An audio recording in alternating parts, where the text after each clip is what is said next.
Hi అండి, welcome back to our channel. మా అమ్మ వాళ్ళ ఇంటి నుంచి అయితే ఇలా మునక్కాయలు తీసుకొచ్చుకున్నానండి. చూడండి ఎన్ని మునక్కాయలు కాసాయో, చాలా పొడుగ్గా ఉన్నాయండి మునక్కాయలు. నిమ్మకాయలు కూడా తెచ్చుకున్నాను. లాస్ట్ టైం వెళ్ళినప్పుడే చాలా నిమ్మకాయలు తెంచాను కాబట్టి ఈసారి కొన్ని నిమ్మకాయలు వచ్చినాయి. మునక్కాయలు అయితే చాలా చూడండి, అంత లావున్నా కూడా అవి ముదరలేదండి, లేతగానే ఉన్నాయి. ఎంత ఫ్రెష్గా ఉన్నాయో, మా ఇంటికి వెళ్తే మొత్తం ఫ్రెష్గా అనిపిస్తుంది నాకైతే.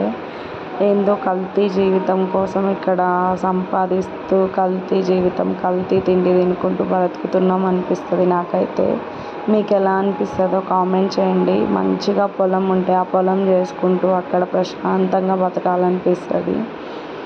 ఇక్కడ సంపాదించింది ఇక్కడ కల్తీ తిండి తిని కల్తీగా జీవించడానికే సరిపోతుంది నాకు తెలిసి. ఇంటికి వెళ్తే ఖచ్చితంగా హెయిర్కి గోరింటాకు పెట్టుకోవాల్సిందే అండి. మాడ చల్లబడుతుంది అని చెప్పి, అండ్ కొంచెం వైట్ హెయిర్ ఉంది, నాకు కలర్ వేసుకోవడం ఇష్టం ఉండదు, అందుకని ఎక్కువ గోరింటాకే పెడతాను, నేను కలర్ వేయను అసలు.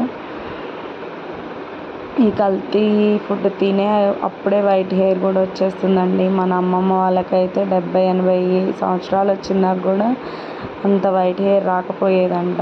ఇంకా ఆషాఢం కదండి, గోరింటాకు కూడా పెట్టుకున్నాను. నా వీడియో నచ్చితే లైక్ చేయండి ప్లీజ్.